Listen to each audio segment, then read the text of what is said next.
Hi, my name's Chris Jackson, and I'm with Esri, and I'm delighted and really grateful to the BIM Coordinator Summit for giving me the opportunity to talk with you today about how location analytics is accelerating project delivery, reducing risk, and increasing profitability. This paper is sort of a follow-on from Mark Goldman's keynote that he gave earlier this morning. So hopefully you learned a little bit about geographic information systems already. But I'll do a little level set for those that may not have heard that. Esri is the global market leader in geographic information system software, location analytics and mapping. And we have an approach called the science of where, which is about supporting customers with geographic science and location analytics. So we take a geographic approach to problem solving, and that's what I'm hoping to explain to you today. But you don't just need to take our word for it. This is widely recognized, really, that location is critical to our understanding and collaboration. It gives us context, it helps to explain interconnectedness, and it gives us the answer sometimes to cause and effect. And Gartner summarized this in a nice little quote here, that everything an organization does is in one way or another associated with a location. And if you think about infrastructure assets, as we're talking about this week at the BIM Coordinator Summit, I hope you'd agree that they're inherently geographic. They operate across multiple environments, the built environment, obviously, but it's also about how humanity and society move across that built environment, and then how those two environments interplay with the natural environment. So what we believe at Esri is that in order to really understand how infrastructure assets are working, how to plan them, design them, build them, and then operate them, it's becoming increasingly important to have this understanding of the interconnectedness of these three very different environments. And if we just spend a while thinking about the natural environment, as part of our platform, customers get access to a living atlas of the world. And this is petabytes of information of all different types, related mostly to the natural environment, but also some demographic information about population and society. It gives us a great framework and backbone upon which to lay over other information. And that information might come from a variety of sources. It could be two-dimensional data, three-dimensional data, four-dimensional data, even financial information. It could come from a variety of different sources in a variety of different formats. But the unique thing about geographic information software is its ability to use location as this common reference point in order to help to integrate content together, overlay content, analyze, measure, and then report. So really what we're talking about here is GIS acting as a platform for integration and then collaboration.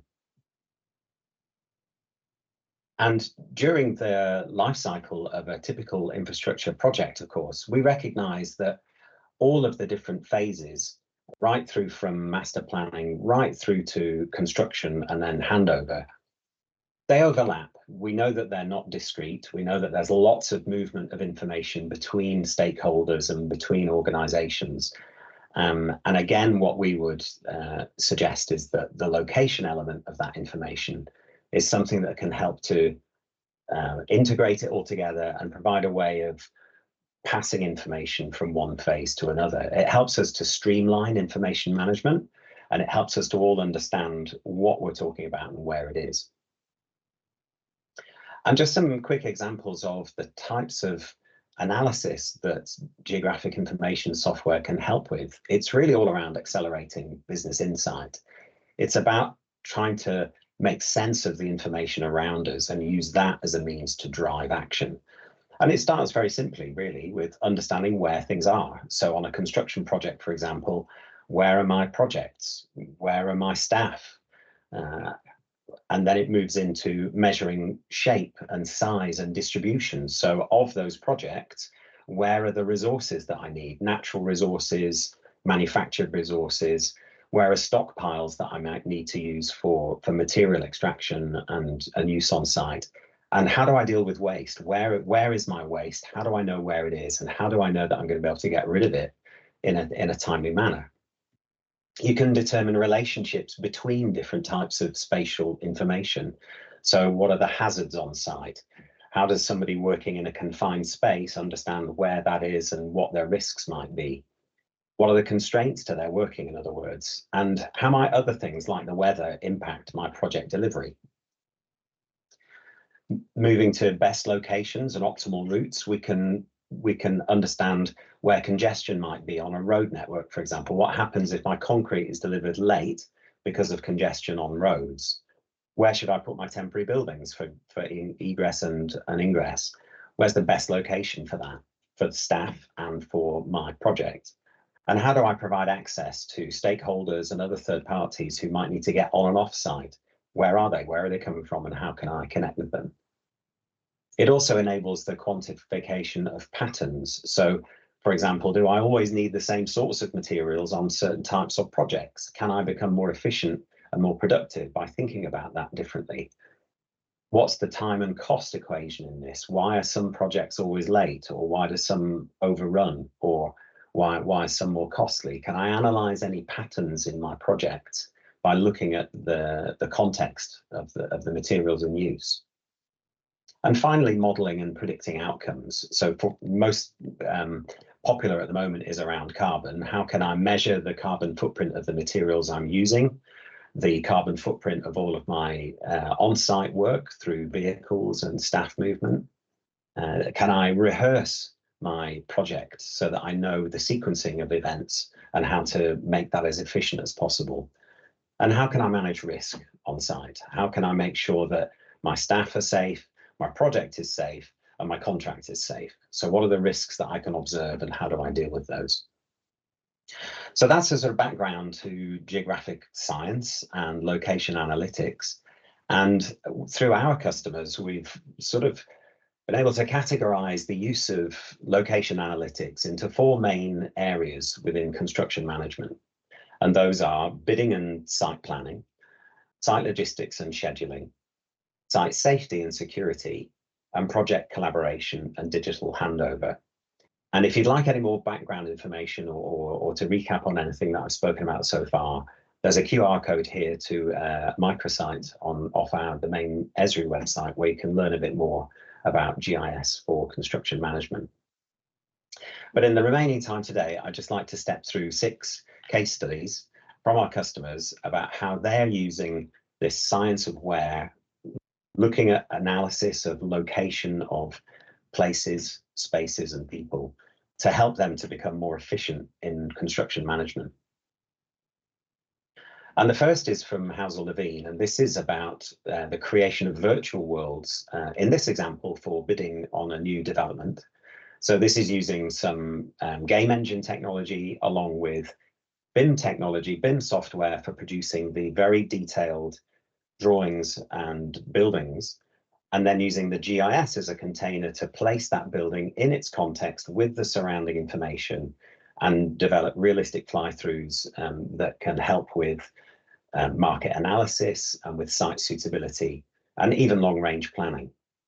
So it's starting to bring the process very early of engaging with stakeholders and clients using 3D and 4D GIS technology to imagine how the site and how the project might look. This next example from Multiconsult is more about early iterations of a design, in this case for a road intersection. It's about providing the GIS, providing all of the background contextual mapping. So in this example, environmental maps of the subsurface geology, of the natural landscape, of any protected areas, but along with buried utilities, for example. So where are the underground pipework and also the overground electric cables? Really bringing all of that information together into a simple web browser, and then looking at the early design to see, are there any major conflicts? Could this design be made more efficient? Could we have less impact on the natural environment? And in that sense, making it very easy to collaborate with other stakeholders. These web browsers, they have no plugins. They're very easy to use, and they enable people to understand very quickly the detailed design within a wider context of the local landscape. The next example is around project collaboration. So this is moving along a stage from that early design work, and HDR here are working on an incredibly complex project for 15 transit stations in a public transit network. And there's over 1,000 staff and thousands of 2D and 3D drawings that are part of the digital archive of this set of projects. And similarly, it enables stakeholders or users to zoom into an area of interest using the map to understand where they are, get a very clear idea of all of the background information from environmental impact assessments to the alignments, and then see the detailed BIM models in context with that environment to understand what's going on, and even collaborate to provide feedback to the designers. This next example from Skanska is around health and safety on site. In the UK regulations, construction design and management regulations, and in this example, Skanska are using the GIS to collect data from the field using mobile phones, and then bring that information back into a health and safety manager's view of the project to show where, in this example, I mentioned it before, it's working in a confined space. The health and safety manager can give that an initial score and a mitigation measure, and then report back on how those risks are being managed in real time. So this is enabling Skanska not only to speed up the data collection process, it's minimizing the errors in the data that they collect, but it's also, most importantly, allowing them to report more quickly on the health and safety incidents on their projects. And the idea here is that you can see the two charts here. On the right-hand side, the chart is the residual risk once the mitigation has been put in place. The left-hand side is the initial risk score. So you can see the idea here is to move those bars across from the right to the left as fast as possible to mitigate as much risk on site as you can. So again, this idea of using field-based GIS, crews going out with mobile phones and iPads to collect the information and then rapidly turn that around to the health and safety manager to put in place those mitigation measures. This next example from BGE is about monitoring and tracking on site. So this is actually of work being done. And again, it's using updates from the field, either from mobile devices connected or from sensors in the field. But it enables the integration and the visualization of things like traffic controls, of the drainage channels, and again, of buried utilities, just to make sense of what's going on and make sure that the work is being completed in time with the schedule. The Lands Department in Hong Kong have gone a step further, creating an entire geospatial document repository. And this covers everything from the civil engineering department, the drainage department, highways department, and water supply department. This is more at the operational level for operation and maintenance. But as you hope you can see, the benefit of this geographic approach is that by collecting all the information through the phases of the project, aligning them all to a common framework of maps and background data, enables any department to then access, in this example, thousands of documents related to this urban development. So in summary, this idea of location analytics, helping with construction management and digital transformation in a way, it's becoming more valuable. It's improving project delivery, and it's improving asset management. And this is evidence that we have from this customer base. It's being recognized by owner operators. They're starting to ask for GIS content as part of project delivery. It's reducing information loss as information is moved from one stakeholder to another. And most of all, it's enabling project staff to focus on their professional work and not just have to continually recreate or go back and remeasure or find data. And a recent survey from Geospatial Media discovered that there's these incredible savings to be had: 28% of average design time, 90 days on construction, and 13% cost savings on a sort of medium-sized project. So, in summary, I hope that's been helpful to you. We are around the BIM Coordinator Summit for both days. If you've got any questions at all, my details are on the screen. And otherwise, maybe I'll see you in Dublin. Thanks very much.